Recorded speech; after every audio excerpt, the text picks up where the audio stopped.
안녕하십니까. 저는 김소희 교수님 연구실 박사과정 박병욱입니다. 오늘 저는 패럴린시 베이스드 인트라뉴럴 매시 인터페이스 볼 크로닉 프리페라너이브 리코딩이라는 주제에 대해 발표드리도록 하겠습니다.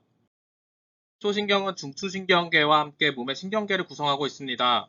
말초신경은 몸 전체의 다양한 기관들과 중추신경 사이에서 다양한 정보들을 옮겨주는 역할을 하고 있습니다. 최근 말초신경을 타겟으로 다양한 신경 인터페이스들이 개발되고 있는데요.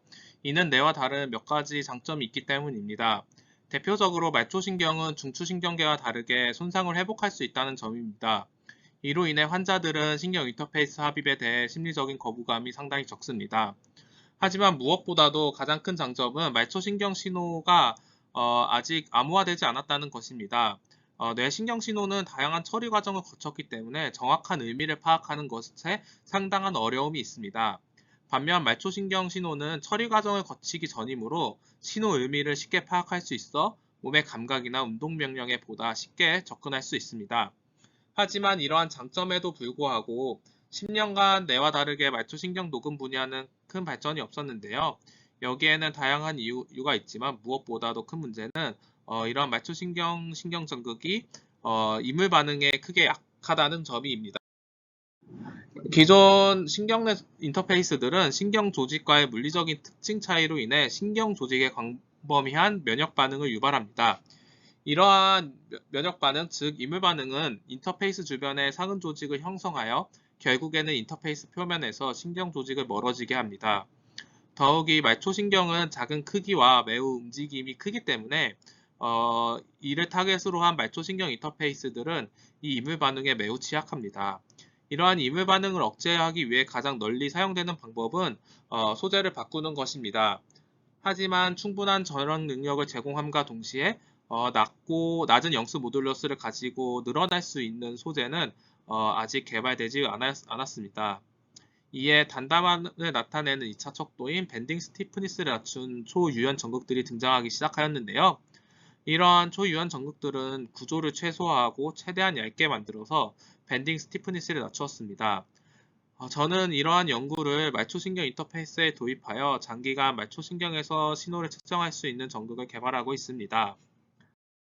기존의 초유연 전극들은 미세 공정의 어려움으로 SU8 같은 폴리머를 이용하여 제작되었습니다. 하지만 본 연구에서는 더 높은 절연 능력과 생체 적합도를 가진 페럴린시를 기반으로 인터페이스를 제작하고 있습니다. 제작된 인터페이스는 20마이크로미터의 폭을 가지고 있으며 두께는 2마이크로미터, 6마이크로미터 두 종류를 제작하였습니다. 제작된 인터페이스는 특유의 유연성으로 단순한 방법으로는 신경에 삽입이 어려웠습니다.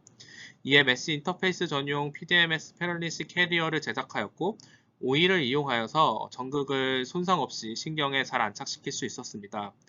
이러한 방법을 통해 저희는 기존의 초유연 전극을 1차원적인 선형 형태가 아니고 정렬된 2차원적인 형태로 신경에 위치시킬 수 있었고요. 이는 신경 신호원인 노드 오브 랑비아의 간격이 매우 긴 말초신경에서 중요한 부분입니다. 다음은 이렇게 삽입된 말초신경 인터페이스를 통해 신경 신호를 측정하는 동물 실험 셋업입니다. 메시 인터페이스는 토끼의 자골 신경에 이식이 되었고요. 레퍼런스 전극은 신경 옆에, 그리고 그라운드 전극은 악어 클립을 이용하여 입에 위치시켰습니다. 이후 전선들은 등 뒤에서 케이블을 통해 빠져나왔으며 이 케이블들은 앰플리파이어와 DAQ 시스템으로 연결되어 있습니다. 다음은 이식하고 4주 후의 신경신호입니다. 보시는 바와 같이 총 3개의 동작에서 서로 다른 단일 스파이크 유닛들이 관찰되었습니다. 유닛 1의 경우에는 약하게 다리를 들어 올렸을 경우에 발화되었으며 유닛 2는 조금 더 강하게 다리를 들어 올렸을 때 유닛 1과 더불어서 발화되었습니다. 반면 유닛 3은 발목을 구부렸을 때 발화하였습니다. 이러한 결과를 통해 우리는 개발된 메시 인터페이스가 말초신경에서 감각 신호, 특히 자기 수용 감각을 성공적으로 녹음한 것을 알 수 있습니다. 저희는 이러한 신호를 총 4주간 일관되고 안정적으로 추적하였습니다. 실험 도중 개체에 문제가 발생하여 안타깝게 실험이 중간에 종료되었지만 이러한 결과는 개발된 인터페이스가 크로닉 측정 능력을 가지고 있다는 것을 간접적으로 보여주고 있습니다. 다음은 제작된 그물형 인터페이스의 이물 반응 평가입니다. 일반 평면형 인터페이스의 경우 시간이 지남에 따라 상응 조직 두께가 증가하였고 24주차에는 800 마이크로미터 정도의 다이미터를 가진 렛 널브의 상당수가 상응 조직으로 채워졌습니다. 반면 메시 인터페이스들은 두께와 상관없이 상응 조직 생성을 억제하는 것을 확인할 수 있었습니다. 최종적으로 24주차에서 메시 인터페이스들은 기존 평면형 인터페이스 대비 약 85%의 상응 조직 생성을 억제하는 것을 확인하였습니다.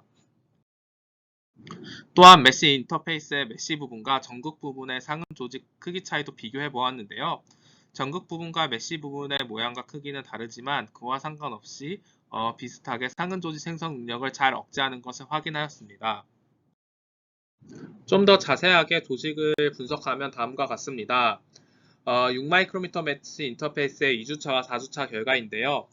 정량적인 평가는 각 전극에서 20마이크로미터 구간마다 평관값을 평균 및 표준화한 것입니다.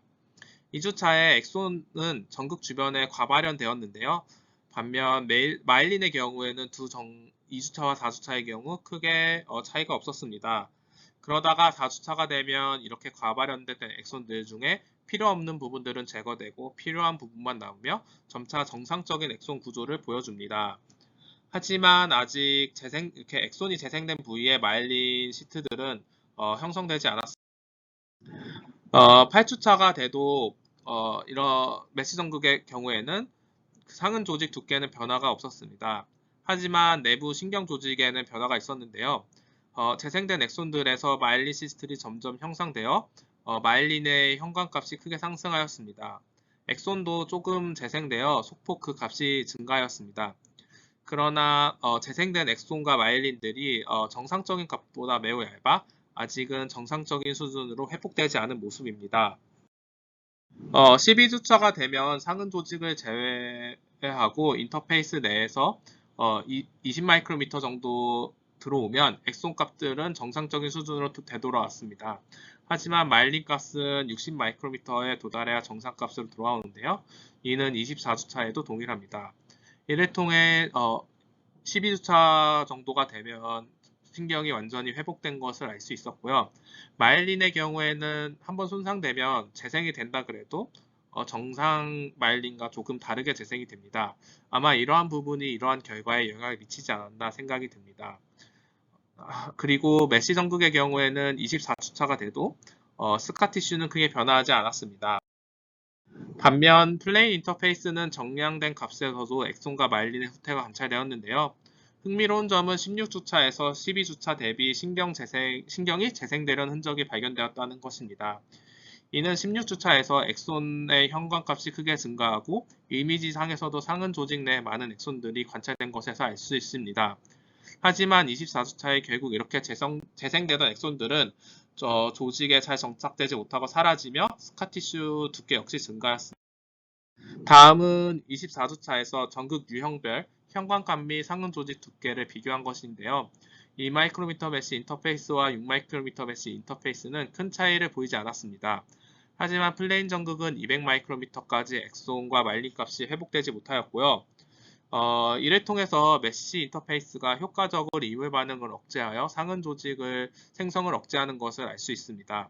이를 통해 메시 인터페이스가 생체 적합성 및 신경 조직 회복력에서 매우 우수한 을 가지고 있는 것을 알 수 있습니다. 지금까지 발표된 내용을 정리하면 다음과 같습니다.